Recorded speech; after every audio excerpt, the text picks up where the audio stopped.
Hello, welcome back to my YouTube channel. ಎಲ್ಲರೂ ಹೇಗಿದ್ದೀರಾ friends? I hope ಎಲ್ಲರೂ ಚೆನ್ನಾಗಿದ್ದೀರಾ ಅಂದ್ಕೊಂಡಿದ್ದೀನಿ. ಹಾಗೆ ನಾನು ಕೂಡ ತುಂಬ ಚೆನ್ನಾಗಿದ್ದೀನಿ. ಇವತ್ತು ನಾನು ಹೇರ್ ಟಿಪ್ಸ್ ಕೊಡೋಕ್ಕೆ ಅಂತ ಬಂದಿದ್ದೀನಿ. ಸೊ ಹೇರ್ ಮಾಸ್ಕ್ ಹೇಗೆ ಮಾಡ್ಕೊಳ್ಳೋದು ಮನೇಲೇನೆ ಅಂತ ತೋರಿಸ್ಕೊಡ್ತೀನಿ. ಬನ್ನಿ, ತಡ ಮಾಡದೆ ಹೇಗೆ ಹೇರ್ ಮಾಸ್ಕ್ ಹಾಕ್ಕೊಳ್ಳೋದು ಅಂತ ನೋಡ್ಕೊಂಡು ಬನ್ನಿ. ಮೊದಲಿಗೆ ಬೇಕಾಗಿರೋವಂಥದ್ದು ತೆಂಗಿನಕಾಯಿ. ನಿಮ್ಮ ಮನೇಲೆಲ್ಲ ಸಾಂಬಾರಿಗೆ ಯೂಸ್ ಮಾಡ್ತೀರಲ್ಲ, ಅದೇ ತೆಂಗಿನಕಾಯಿ. ನನ್ನ ಕೂದಲಿಗೆ ಇಷ್ಟು ಬೇಕು, ನನ್ನ ಕೂದಲು ಉದ್ದ ಇರೋದ್ರಿಂದ. ಸೊ ನಾನು ಇಷ್ಟು ತೆಂಗಿನಕಾಯಿ ತೊಗೊಂಡಿದ್ದೀನಿ. ನಿಮಗೆ ಕೂದಲು ಎಷ್ಟು ಉದ್ದ ಇದೆ ಅನ್ನೋದ್ರ ಮೇಲೆ ಡಿಪೆಂಡು. ಸ್ವಲ್ಪ ಜಾಸ್ತಿ ಕೂದಲಿದ್ರೆ ಜಾಸ್ತಿ ತೆಂಗಿನಕಾಯಿ ಬೇಕಾಗುತ್ತೆ, ಕಮ್ಮಿ ಕೂದಲಿದ್ರೆ ಕಮ್ಮಿ ತೆಂಗಿನಕಾಯಿ ಬೇಕಾಗುತ್ತೆ. ಆ ಥರ ಮೆಜರ್ಮೆಂಟ್ ನಿಮಗೆ ಒಂದು ಐಡಿಯಾ ಬರಲಿ ಅಂತ ಹೇಳ್ತಾ ಇದ್ದೀನಿ ಅಷ್ಟೇ. ನನಗಿಷ್ಟು ತೆಂಗಿನಕಾಯಿ ಸಾಕು. ಆ್ಯಂಡ್ ಇದಕ್ಕೆ ನೀವು ನೀರನ್ನು ನೆನೆಸಿಟ್ಟಿರೋದಾದರೂ ಹಾಕ್ಬೋದು, ಹಾಗೆ ಡ್ರೈ ಹಾಕ್ಕೊಳ್ಳೋದಾದರೂ ಹಾಕ್ಬೋದು. ನಾನು ಹಾಗೆ ಡ್ರೈ ಹಾಕ್ಕೊಳ್ತಾ ಇದ್ದೀನಿ. ಸೊ ಮೆಂತ್ಯನ ನೀವು ತಗೊಳ್ಳಿ, ಮೆಂತ್ಯ ಒಂದು ಸ್ವಲ್ಪ ತಗೊಳ್ಳಿ, ಜಾಸ್ತಿ ಹಾಕ್ಕೊಳ್ಬೇಡಿ. ತೆಂಗಿನಕಾಯಿನೂ ಒಳ್ಳೆಯದೇ ನಿಮ್ಮ ಕೂದಲಿಗೆ, ಮೆಂತ್ಯನೂ ಒಳ್ಳೆಯದೇ. ಇದನ್ನು ಮಿಕ್ಸಿಗೆ ಹಾಕಿ ಚೆನ್ನಾಗಿ ರುಬ್ಕೊಂಡು ಬರೋಣ ಬನ್ನಿ. ರುಬ್ಬಿ ಆದಮೇಲೆ ನೆಕ್ಸ್ಟ್ ಪ್ರೋಸೆಸ್ ಏನು ಅಂತ ಹೇಳ್ತೀನಿ. ಈಗ ನೋಡಿ, ಚೆನ್ನಾಗಿ ರುಬ್ಬಿದ್ದೀನಿ, ನೋಡ್ತಾ ಇರ್ಬೋದು. ಆ ಮೆಂತ್ಯ ಕಾಳು ಏನಿದೆ ಅದು ಹೊಡೆದು ಈ ಥರ ಆಗಿದೆ. ಇನ್ನೂ ಚೆನ್ನಾಗಿ ರುಬ್ಬಿ, ನಮ್ಮ ಊರಲ್ಲಿ ಕರೆಂಟ್ ಇಲ್ಲ, ಸೊ ಹಾಗಾಗಿ UPS ಇಷ್ಟೇ ರುಬ್ಬಕ್ಕಾಗೋದು, ಇದಕ್ಕಿಂತ ನುಣ್ಣಕ್ಕಾಗಲ್ಲ, ನುಣ್ಣಗೆ ಆಗಲ್ಲ. ಆ್ಯಂಡ್ ಸೊ ಹಾಗಾಗಿ ಇದನ್ನು ನಾನಿವಾಗ ಒಂದು ಬೌಲ್ ತೊಗೊಂಡು, ಈ ಥರ ಕಾಫಿ ಸೋಸೋದು ನಿಮ್ಮ ಮನೇಲಿ ಇರುತ್ತಲ್ಲ, ಇದಕ್ಕೆ ಹಾಕ್ಕೊಂಡು ಇದನ್ನು ಹಾಲು ಮಾತ್ರ ಸಪ್ರೇಟ್ ಮಾಡ್ಕೊಳ್ತೀನಿ. ಸಪ್ರೇಟ್ ಮಾಡ್ಕೊಂಡು ನಿಮಗೆ ತೋರಿಸ್ತೀನಿ. ಸೊ ಫೈನಲ್ಲಾಗಿ ಕರೆಂಟ್ ಇಲ್ಲ, ಆದ್ರೂ ನಾನು ಹೇಗೋ ಒಂದು ವಿಡಿಯೋ ಮಾಡ್ತಾಯಿದ್ದೀನಿ. ನೋಡೋಣ ಹೇಗಾಗುತ್ತೆ ಅಂತ. ಕ್ಲೀನಾಗಿ ಕಾಣಿಸಿಲ್ಲ ಅಂತ ಹೇಳಿದರೆ ಬೇಜಾರು ಮಾಡ್ಕೋಬೇಡಿ, ನೆಕ್ಸ್ಟ್ ಟೈಮಿಂದ ಅದಕ್ಕೊಂದು ವ್ಯವಸ್ಥೆ ಮಾಡ್ಕೊಳ್ತೀನಿ. ಕರೆಂಟ್ ಇದ್ದಾಗ ವಿಡಿಯೋ ಮಾಡೋಕ್ಕೆ ಟ್ರೈ ಮಾಡ್ತೀನಿ. ಆ್ಯಂಡ್ ಇವಾಗ ನಾನು ಇದೇನಿದೆ ಅದರ ರಸನ ತೆಗೆದಿಟ್ಕೊಂಡಿದ್ದೀನಿ. ಕಾಯಿ, ಮೆಂತ್ಯ ನೀವು ನೆನೆಸಿದಾದರೂ ಹಾಕ್ಬೋದು, ನಾನು ಆಗಲೇ ಹೇಳಿದಾಗೆ ನೀವು ಒಣಗಿದಾದರೂ ಹಾಕ್ಬೋದು. ಚೆನ್ನಾಗಿ ರುಬ್ಕೊಡಿ. ಕರೆಂಟ್ ಇಲ್ಲದೆ ಇರೋ ಕಾರಣ ನನಗೆ ಅದು ಕ್ಲೀನಾಗಿ ರುಬ್ಬಕ್ಕೆ ಆಗಲಿಲ್ಲ. ಟೆನಿಕೋಸ್ಟ್ ನಾನಿವತ್ತು ಅಪ್ಲೈ ಮಾಡಬೇಕು. ನನ್ನ ಹೇರ್ ಕೇರ್ ರುಟೀನ್ಸ್ ಏನೇನಿದೆಯೋ ಅದನ್ನು ನಾನು ವೀಕ್ಲಿ ಏನಿದೆಯೋ ಅಥವಾ ಡೈಲಿ ಬೇಸಿಕ್ಸ್ ಏನಾದರೂ ಅಪ್ಲೈ ಮಾಡೋದಿದ್ರೆ ನಾನು ಅದನ್ನು ಮಾಡಲೇಬೇಕಾಗಿರೋ ಕಾರಣ ಸೊ ಇವತ್ತು ಅಪ್ಲೈ ಮಾಡ್ಕೊಳ್ತಾ ಇರೋದ್ರಿಂದ ಹಾಗೆ ಒಂದು ವಿಡಿಯೋ ಮಾಡೋಣ ಅಂತ ಮಾಡ್ತಾಯಿದ್ದೀನಿ. ಇವಾಗ ನಾನು ಇದನ್ನು ಹೇರ್ಗೆ ಅಪ್ಲೈ ಮಾಡ್ಕೊಳ್ತೀನಿ. ಒಂದು ಹಳೆ ಬಟ್ಟೆನ ಹಾಕ್ಕೊಳ್ಳಿ, ಯಾಕಂತ ನಾವಿರೋದು ಸ್ವಲ್ಪ ಕಾಡಲ್ಲ. ನಂಗೆ ಗೊತ್ತಿಲ್ಲ, ಈಗೊಂದು ಸೌಂಡ್ ಕೇಳ್ತಾ ಇರ್ಬೋದು ನಿಮಗೆ ವೀಡಿಯೋದಲ್ಲಿ, ಗುಯ್ ಅಂತ ಸೌಂಡ್ ಬರ್ತಾಯಿದೆ. ಆ ಹುಳ ಮಳೆನ ಕರೆಯೋದಂತೆ. ಎನಿವೆ ಅದೆಲ್ಲ ಬಿಟ್ಟಾಕಿ ಇವಾಗ ನಮ್ಮ ಕೆಲಸ ನಾವು ಸ್ಟಾರ್ಟ್ ಮಾಡೋಣ. ಇದನ್ನು ನಾವು ಹೆಡ್ಗೆ ಅಪ್ಲೈ ಮಾಡ್ಕೋಬೇಕು. ಆ್ಯಂಡ್ ಇನ್ನೊಂದು ವಿಷಯ ಹೇಳೋದು ನಾನು ಮರ್ತೆ, ನೆನ್ನೆ ನೈಟ್ ನನ್ನ ತಲೆಗೆ ಎಣ್ಣೆ ಹಚ್ಕೊಂಡಿದ್ದೀನಿ. ನೀವು ತಲೆಗೆ ಎಣ್ಣೆ ಹಚ್ಕೊಂಡಿಲ್ಲ ಅಂದರೆ ಇದನ್ನೇನು ರುಬ್ಬಕ್ಕೆ ಅಂತ ಮೆಂತ್ಯ ಮತ್ತು ಕಾಯಿ ಹಾಕ್ತಿರಲ್ಲ, ಅದ್ರ ಜೊತೆ ನೀವೇನು ಆಯಿಲ್ನ ತಲೆಗೆ ಅಪ್ಲೈ ಮಾಡ್ತೀರೋ ಅದನ್ನು ಮಿಕ್ಸ್ ಮಾಡಬೇಕಾಗತ್ತೆ. ಸೊ ನಾನು ಡೈರೆಕ್ಟ್ ತಲೆಗೆ ಅಪ್ಲೈ ಮಾಡಿರೋದ್ರಿಂದ ನಾನು ಇದಕ್ಕೆ ರುಬ್ಬಕ್ಕೆ ಹಾಕಿಲ್ಲ. ಸೊ ತಲೆಗೆ ಡೈರೆಕ್ಟಾಗಿ ಅಪ್ಲೈ ಮಾಡ್ಕೊಳ್ತೀನಿ.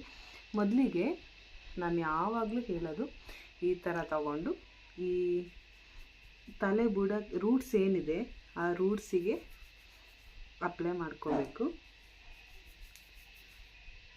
ನಿಮ್ಗೆ ಯಾರೂ ಇಲ್ಲ ಅಂದರೆ, ನನಗೂ ಯಾರೂ ಅಪ್ಲೈ ಮಾಡ್ಕೊಡೋಕ್ಕಿಲ್ಲದೆ ಇರೋ ಕಾರಣ ನಾನು ಹೀಗೇ ಅಪ್ಲೈ ಮಾಡ್ಕೊಳ್ಳೋದು.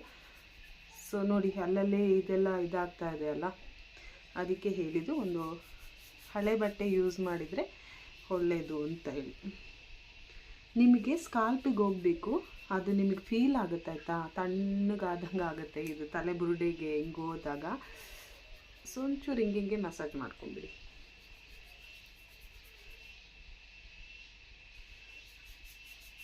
ನನ್ನ ಹಸ್ಬೆಂಡ್ ಯಾವಾಗಲೂ ಬೈತಾ ಇರ್ತಾರೆ, ವೀಡಿಯೋ ಮಾಡಬೇಕಾದ್ರೆ ಆದರೂ ಒಂದು ಒಳ್ಳೆ ಬಟ್ಟೆ ಹಾಕ್ಕೊಂಡು ವೀಡಿಯೋ ಮಾಡು, ಆ ಥರ ಇರೋ ಬಟ್ಟೆ ಹಾಕಬೇಡ ಅಂತೇಳಿ. ಸೊ ನಾನು ಯಾಕೆ ಒಳ್ಳೆ ಬಟ್ಟೆನ ವೇಸ್ಟ್ ಮಾಡಬೇಕು? ಈ ಥರ ಎಲ್ಲ ಮಾಡ್ಕೋಬೇಕಾದ್ರೆ ಒಳ್ಳೆ ಬಟ್ಟೆ ಮತ್ತೆ ವೇಸ್ಟ್ ಮಾಡೋದು ಯಾಕೆ? ಅದ್ರ ಮೇಲೆಲ್ಲ ಕೆಲವೊಂದೆಲ್ಲ ಇದೆಯಲ್ಲ, ಅದು ಬಟ್ಟೆ ಮೇಲೆ ಕಲೆ ಬಿದ್ದರೆ ಹೋಗಲ್ಲ. ಸೊ ಹಾಗಾಗಿ ನಾನು ಯಾವುದಾದ್ರೂ ಹಳೆ ಬಟ್ಟೆ ಹಾಕ್ಕೊಂಡೆ ಈ ಥರ ಏನಾದರೂ ಅಪ್ಲೈ ಮಾಡ್ಕೊಳ್ಳೋದಿದ್ರೆ ಮಾಡ್ಕೊಳ್ಳೋದು. ಹೀಗೆ ಪೂರ್ತಿ ನಿಮ್ಮ ತಲೆ ಬುಡ ಏನಿದೆ ಅದಕ್ಕೆ ಅಪ್ಲೈ ಮಾಡ್ಕೊಳ್ಳಿ. ನಿಮಗೆ ಫೀಲ್ ಆಗುತ್ತೆ ಅದು ಫುಲ್ ಅಪ್ಲೈ ಆಗಿದೆ ಅನ್ಬೇಕಾದ್ರೆ. ನನಗೀಗ ಫುಲ್ ಅಪ್ಲೈ ಆಗಿದೆ ಅಂತ ಫೀಲ್ ಆಗ್ತಾಯಿದೆ. ಒಂಚೂರು ಬ್ಯಾಕು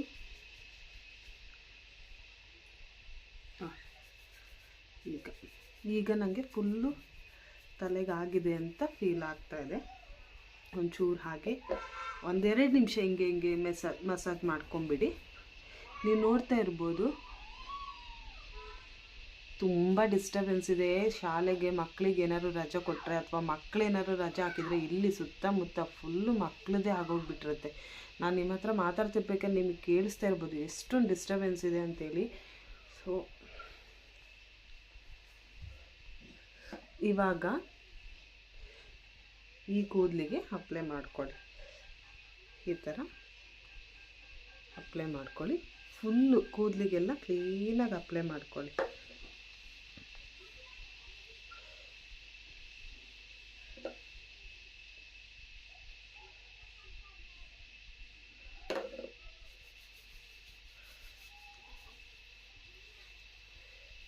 ನಾನು ಕೂದಲು ಉದ್ದ ಇರೋದ್ರಿಂದ ನಾನು ಫುಲ್ ಅಪ್ಲೈ ಮಾಡೋದು ನಿಮಗೆ ತೋರ್ಸೋಕ್ಕಾಗಲ್ಲ.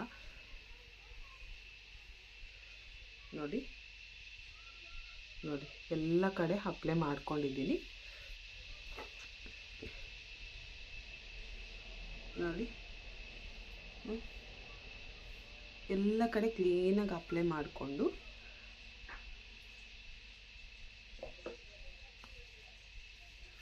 ಇವಾಗ ಇದನ್ನು ಒಂದು 2 ಅವರ್ಸ್ ಬಿಟ್ಬಿಡಿ. ಒಂದು ಹೇರ್ನ ಮೇಲೆ ಹೀಗೆ ಕಟ್ಟಿ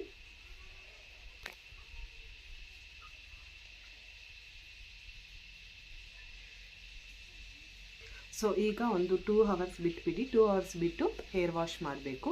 ಸೊ ಹೇರ್ ವಾಶ್ ಮಾಡಬೇಕಾದ್ರೂ ಅಷ್ಟೇ ಕಾಯಿಸಿರೋದು ನೀರು ಅಂದರೆ ಕುದಿಸಿರೋ ನೀರಲ್ಲಿ ಹೇರ್ ವಾಶ್ ಮಾಡ್ಕೊಳ್ಳಿ. ಗೀಝರ್ ಆಗಿರ್ಬೋದು, ಸೋಲಾರ್ ಅಂಥದ್ದು ನೀರಲ್ಲೆಲ್ಲ ಮಾಡ್ಕೋಬೇಡಿ. ಮನೇಲೇ ನೀವು ತಲೆ ಸ್ನಾನಕ್ಕೆ ಮಾತ್ರ ಒಂದು ತಪ್ಪಲೆಯಲ್ಲಿ ನೀರು ಕಾಯಿಸಿ, ಅಂದರೆ ಕೆಲವೊಂದು ಕಡೆ ಎಲ್ಲ ಅದು ಫೆಸಿಲಿಟೀಸ್ ಇರೋಲ್ಲ, ಒಂದು ತಪ್ಪಲೆಯಲ್ಲಿ ನೀರು ಕಾಯಿಸಿ ಆ ನೀರಲ್ಲಿ ತಲೆಗೆ ಸ್ನಾನ ಮಾಡ್ಕೋಬೋದು. ಸೊ ಇವಾಗ ನಾನು ಕ್ಲೀನಾಗಿ ಅಪ್ಲೈ ಮಾಡಿದ್ದೀನಿ. 2 ಅವರ್ಸ್ ಬಿಟ್ಟು ಸ್ನಾನ ಮಾಡ್ಕೊಬಂದು ನಿಮಗೆ ತೋರಿಸ್ತೀನಿ, ಬನ್ನಿ. ನೀವು ನೋಡ್ತಾ ಇರ್ಬೋದು ನನ್ನ ಕೂದಲು ಎಷ್ಟೊಂದು ಶೈನಿಂಗ್ ಬಂದಿದೆ ಅಂತೇಳಿ. ನೋಡಿ ಇಲ್ಲಿ ಸ್ವಲ್ಪ ಡ್ರೈ ಆಗಿದೆ, ಇಲ್ಲಿ ನೋಡಿ. ಅದು ಡೈರೆಕ್ಟ್ ನೋಡೋಕ್ಕೆ ಇನ್ನೂ ಚೆನ್ನಾಗಿ ಕಾಣುತ್ತೆ ನಿಮಗೆ. ಈಗ ನನ್ನದು ಕೂದಲು ಅರ್ಧಂಬರ್ಧ ಒಣಗಿರೋದ್ರಿಂದ ಸೊ ನಿಮ್ಗೆ ಹಾಗೆ ಅನ್ನಿಸ್ತಾ ಇರ್ಬೋದು, ಕ್ಲೀನಾಗಿ ಕಾಣಿಸ್ತಲೇ ಇರ್ಬೋದು. ಮಾಸ್ಕ್ ಅಪ್ಲೈ ಮಾಡೋದ್ರಿಂದ ನಿಮಗೆ ಏನೇನು ಪ್ರಯೋಜನ ಅಂತ ನೀವು ಅಂದ್ಕೊಳ್ತಾ ಇರ್ಬೋದು. ಹೇರ್ ಮಾಸ್ಕ್ ಅಪ್ಲೈ ಮಾಡೋದ್ರಿಂದ ನಿಮಗೆ ಹೇರ್ ಫಾಲ್ ಕಮ್ಮಿ ಆಗುತ್ತೆ, ಹಾಗೆಯೇ ನಿಮ್ಮ ಕೂದಲು ಶೈನಿಂಗ್ ಬರುತ್ತೆ, ನಿಮ್ಮ ಕೂದಲು ಉದ್ದನೂ ಆಗುತ್ತೆ. ಸೊ ನಾನು ಎಲ್ಲ ರೆಮಿಡೀಸಲ್ಲೂ ನಿಮಗೆ ನಾನು ತೋರಿಸೋವಂಥ ಎಲ್ಲ ರೆಮಿಡೀಸಲ್ಲೂ ನಿಮಗೆ ಯಾವುದೇ ತರಹದ ಕೂದಲಿಗೆ ಹಾನಿ ಆಗೋಂಥದ್ದು ನಾನು ಯಾವುದೂ ತೋರಿಸಲ್ಲ. ಸೊ ಹಾಗಾಗಿ ದಯವಿಟ್ಟು ಇದನ್ನೆಲ್ಲ ನೀವು ಮನೇಲಿ ಟ್ರೈ ಮಾಡ್ಬೋದು. ನಿಮ್ಮ ಹೇರ್ ಫಾಲ್ ನಿಜವಾಗ್ಲೂ ಇರೋ ಹೇರ್ನು ಕಳ್ಕೊಳ್ತೀವಿ ಅಂತ ಕೆಲವ್ರಿಗೆ ಭಯ ಇರುತ್ತೆ, ಆ ಥರ ಏನೂ ಆಗಲ್ಲ. Trust me.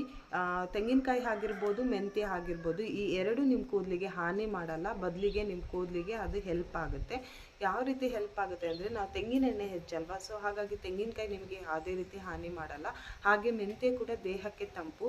ನಮ್ಮ ಬಾಡಿ ಹೀಟ್ ಆಗಿರೋದ್ರಿಂದ ಮೆಂತ್ಯನ ಯಾವಾಗಲೂ ನಾವು ಅಟ್ಲೀಸ್ಟ್ ನೀವೇನಾದರೂ ತಲೆಗೆ ಅಪ್ಲೈ ಮಾಡಿಲ್ಲ ಅಂದ್ರೂ ನೀವು ಅದನ್ನು ಕುಡಿಯೋಕ್ಕಾದರೂ ಟ್ರೈ ಮಾಡಿ, ಅದರಿಂದನೂ ನಿಮಗೆ ತುಂಬ ಹೆಲ್ಪ್ ಆಗುತ್ತೆ. ಸೊ ನೋಡಿದ್ರಲ್ಲ, ನಿಮಗೇನಾದರೂ ಈ ವಿಡಿಯೋದಲ್ಲಿ ಏನಾದರೂ ಡೌಟ್ಸ್ ಇದ್ದರೆ ಖಂಡಿತವಾಗ್ಲೂ ನನಗೆ ಕಮೆಂಟ್ಸ್ ಬಾಕ್ಸಲ್ಲಿ ತಿಳಿಸಿ. ಹಾಗೆಯೇ ಈ ವಿಡಿಯೋನ ನಾನು ಇಲ್ಲಿಗೆ ಎಂಡ್ ಮಾಡ್ತಾ ಇದ್ದೀನಿ. ನನ್ನ ಚಾನಲ್ನ ಇನ್ನೂ ಯಾರಾದರೂ ಸಬ್ಸ್ಕ್ರೈಬ್ ಮಾಡ್ಕೊಂಡಿಲ್ಲ ಅಂದರೆ ದಯವಿಟ್ಟು ಸಬ್ಸ್ಕ್ರೈಬ್ ಮಾಡ್ಕೊಳ್ಳಿ. ಸಬ್ಸ್ಕ್ರೈಬ್ ಮಾಡ್ಕೊಂಡು ಯಾರಾದರೂ ನನ್ನ ಚಾನಲ್ನ ನೋಡ್ತಾ ಇದ್ದರೆ ಥ್ಯಾಂಕ್ ಯು ಅಂತ ಹೇಳ್ತೀನಿ. ಮುಂದಿನ ವಿಡಿಯೋದಲ್ಲಿ ಸಿಕ್ಕಂಡೆ ನೆಕ್ಸ್ಟ್ ವಿಡಿಯೋ ನೀವು ಕಮೆಂಟ್ಸ್ ಹಾಕಿದ್ದೀರಲ್ಲ ಕೆಲವೊಂದೆಲ್ಲ, ಸೊ ಅದಕ್ಕೆ ನಾನು ರಿಪ್ಲೈ ಮಾಡಬೇಕು ಅಂತ ಅಂದ್ಕೊಂಡಿದ್ದೀನಿ. ನಿಮಗೇನಾದ್ರು ಕಮೆಂಟ್ಸ್ ಅಂದರೆ ಏನಾದ್ರು ಕ್ವಶನ್ಸ್ ಇದ್ದರೆ ಈ ವಿಡಿಯೋದಲ್ಲೂ ನೀವು ಕಮೆಂಟ್ಸ್ ಮಾಡ್ಬೋದು. ನೆಕ್ಸ್ಟ್ ವಿಡಿಯೋ ನಾನು ನಿಮ್ಮ ಕಮೆಂಟ್ಸ್ಗಳಿಗೆಲ್ಲ ರಿಪ್ಲೈ ಕೊಡ್ತೀನಿ. Thank you so much. ಹೀಗೆ ನೀವು ಸಪೋರ್ಟ್ ಮಾಡ್ತಾಯಿರಿ ಅಂತ ಈ ವಿಡಿಯೋನ ಇಲ್ಲಿಗೆ ಎಂಡ್ ಮಾಡ್ತೀನಿ.